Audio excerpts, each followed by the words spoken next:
Assalamualaikum warahmatullahi wabarakatuh. Saudara sekalian,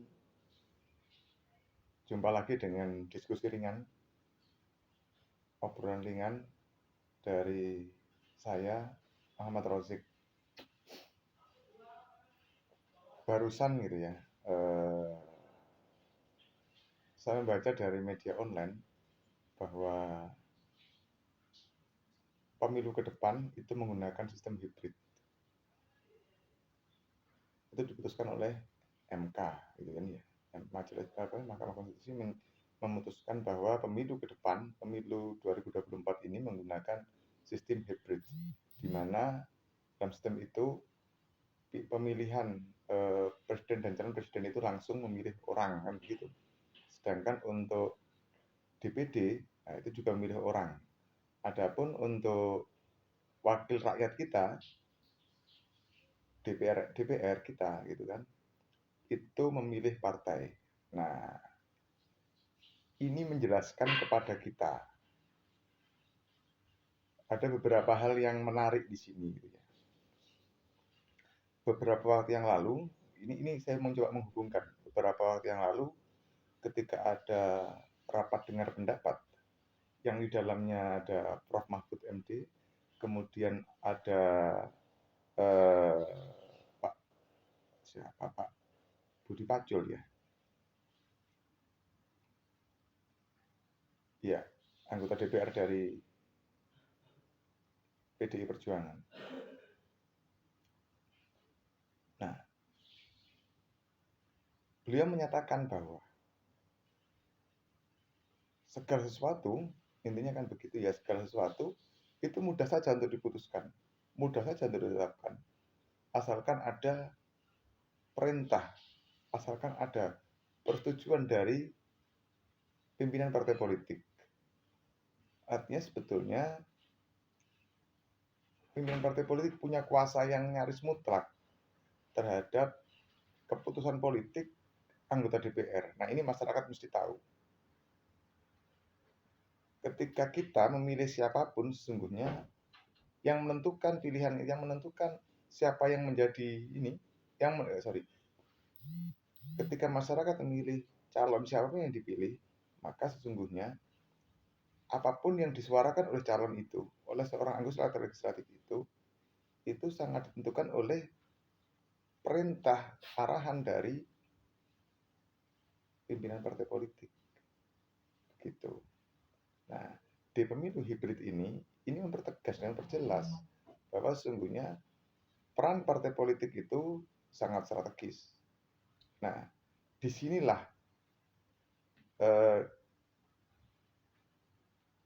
kita juga mesti pahami betul.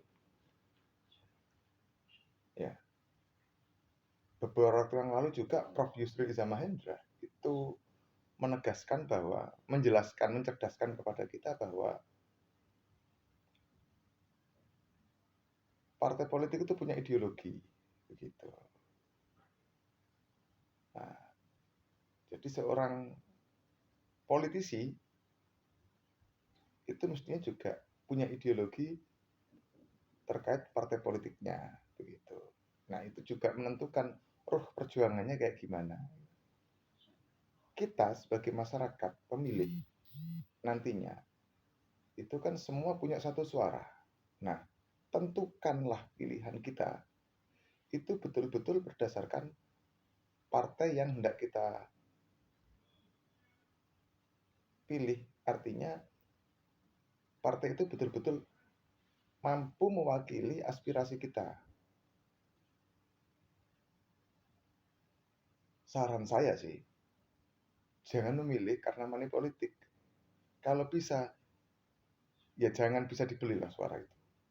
Karena itu akan menentukan nasib kita dan bangsa kita ke depan. Persoalan kemudian jenengan milih apa, saya milih apa, itu kan hal berbeda.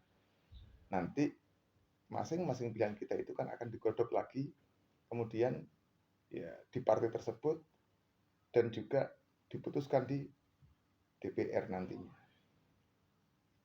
Tapi satu hal penting adalah partai yang kita pilih itu mesti partai yang betul-betul mampu dan mau membawa aspirasi kita. Itu penting. Ya. Jadi partai yang kita pilih ke depan itu adalah partai yang betul-betul membawa aspirasi kita.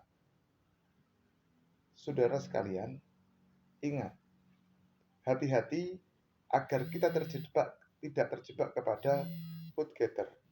Apa itu vote getter? Vote getter itu adalah orang yang berfungsi untuk menarik suara. Jadi orang-orang yang tampil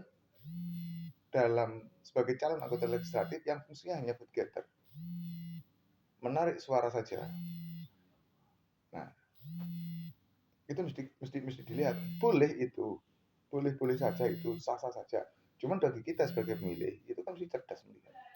Orang ini betul-betul nantinya mampu membawa aspirasi kita, partai ini betul-betul mampu membawa aspirasi kita, atau hanya sekedar mencari dukungan kita. Begitu ya. Jadi ke depan ini bukan sekedar orang yang kemudian menentukan, tapi lebih kepada partai yang akan menentukan aspirasi kita. Jadi ke depan saudara sekalian mesti lebih cerdas, lebih peka dalam memilih partai politik sesuai dengan nafas jenengan, sesuai dengan kebutuhan jenengan, kebutuhan saya, kebutuhan kita untuk membangun bangsa, untuk menentukan nasib kita ke depan. Saya pikir itu ya yang bisa saya sampaikan ya. Oh ya, yang saya sampaikan tidak ada hubungannya ya dengan atribut yang saya pakai ya. Ini adalah hadiah ketika saya mengikuti pelatihan dari Indopol. Indopol ini luar biasa memberikan pencerahan kepada saya, memberikan pendidikan politik kepada saya terkait banyak hal. Kan? Jadi tidak ada hubungannya antara apa yang saya sampaikan dengan atribut yang saya pakai. Gitu. Demikian, billahi taufiq wal hidayah. Assalamualaikum warahmatullahi wabarakatuh.